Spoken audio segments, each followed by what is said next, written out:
22 ஏரிகள் அது பயன்பெறும். 22 ஏரியில தண்ணி வரும். அதற்கு மேல ஒரு 10,000 விவசாய குடும்பங்கள் பயன்பெறும். நல்ல நல்ல திட்டங்களை கொடுத்தது பாட்டாளி மக்கள் கட்சியும் மாம்பழ சின்னம் தான். மருத்துவர் ஐயாவும் மருத்துவர் அன்புமணி ராமதாஸ் தான் அந்த திட்டங்களை கொண்டு வந்தார்கள். 108 ஆம்புலன்ஸ் அதை யார் கொண்டு வந்தாங்க? அதை கொண்டு வந்தது மாம்பழ சின்னம் தான். ஊருக்கெல்லாம் பயன்படுது, எல்லாருக்கும் பயன்படுது.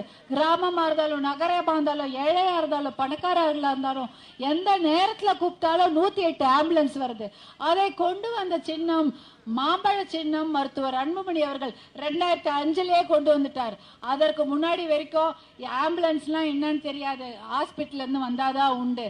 உடம்பு வலிச்சாலோ, அடிபட்டாலோ, ஆஸ்பத்திரிக்கு போகணும்னாலோ ஏதாவது ஒரு வண்டியில ஏறி உக்காந்துப்பாங்க. ஆட்டோ, 2 வீலர், பைக்கு, டிராக்டர், மாட்டு வண்டி, சில சமயம் கட்டையில எல்லாம் தூக்கிட்டு போவாங்க, படுக்கையில எல்லாம். இதுதான் நடந்துட்டு இருந்தது. பிரசவ வழியில துடித்து கொண்டிருக்கும் தாய்மார்களை கூட அப்படிதான் கூட்டு போவாங்க. ஆனா 108ன்னு இப்ப போன் போடுறோம், எங்க வேணா வண்டி நிக்குது. அப்படிப்பட்ட நல்ல திட்டங்களை கொடுத்த பாட்டாளி மக்கள் கட்சிக்கும் மாம்பழ சின்னத்துக்கும் வாய்ப்பு கொடுங்கள். இதை விட அதிகமான நல்ல திட்டங்களை நம் பிள்ளைகளுக்கு பயன்படக்கூடிய தொழிற்சாலை திட்டங்களை கொண்டு வருவதற்கு எனக்கு வாய்ப்பு கொடுங்கள். இது வரைக்கும் தர்மபுரியில ஏதாவது ஒரு பெரிய தொழிற்சாலை இருக்கா? இவ்வளவு ஆட்சி செய்தவர்கள் யாராவது ஒரு நல்ல தொழிற்சாலை இங்க கொடுத்திருக்காங்களா? இந்த மாவட்டத்துல எத்தனை படிச்ச இளைஞர்கள் இருக்காங்க? வேலை தேடி வெளியூர்ல தான் போய் வேலை செய்யறாங்க. பெங்களூர்ல இருக்காங்க பாதி பேர், இல்லைன்னா பக்கத்துல கோயம்புத்தூர், திருப்பூர்னு அவங்க வேலை செய்யறாங்க. இந்த பகுதியில யாருமே கண்டுக்க மாட்டாங்க. அப்படி இருக்கும் பொழுது இங்க சிப்காட் வர இருக்கிறது.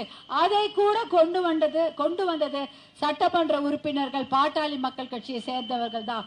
தொடர்ந்து அதை பத்தி கத்தி கத்தி கூச்சல் போட்டுதான் இந்த சிப்காட் வளாகம் இன்றைக்கு அமையவிருக்கிறது தடகம் பகுதியில. அங்கேயும் தொழிற்சாலைகளை கொண்டு வந்து மக்களுக்கு வேலை வாய்ப்பு கொடுக்கலாம். இப்படிப்பட்ட நல்ல திட்டங்களை கொண்டு வரக்கூடிய கட்சிக்கு வாக்களியுங்கள். நல்ல திட்டங்களை கொண்டு வரக்கூடிய நல்ல மனிதர்களுக்கு வாய்ப்பளியுங்கள். எனக்கு கூட இந்த பகுதி மக்களுக்கும் இந்த பெண்களுக்கும் நல்ல திட்டங்களை கொடுக்க ரொம்ப ஆர்வமாக இருக்கிறேன். உங்களுக்கு வேலை செய்யும், சேவை செய்யும் ஆர்வமாக இருக்கிறேன். தர்மபுரி அரசு மருத்துவ கல்லூரியை கொண்டு வந்து ஏழைகளுக்கும் தரமான சிகிச்சை அளிக்கக்கூடிய ஒரு திட்டத்தை கொண்டு வந்தவர் மருத்துவர் அன்புமணி அவர்கள். அவருடைய சின்னம் தான் மாம்பழ சின்னம். அந்த மாம்பழ சின்னத்துக்கு வாய்ப்பளித்து என்னை வெற்றி பெற செய்யுமாறு கேட்டுக்கொள்கிறேன். நல்ல திட்டங்களை கைவச வச்சிருக்கிறோம், அதை செயல்படுத்த எங்களுக்கு ஒரு வாய்ப்பு தாருங்கள் என்று கேட்டு மாம்பழ சின்னத்துக்கு வாய்ப்பளித்து வெற்றி பெற செய்யுமாறு அன்போடு பாசத்தோடு கேட்டு விடைபெறுகிறேன். நன்றி, வணக்கம். நன்றி.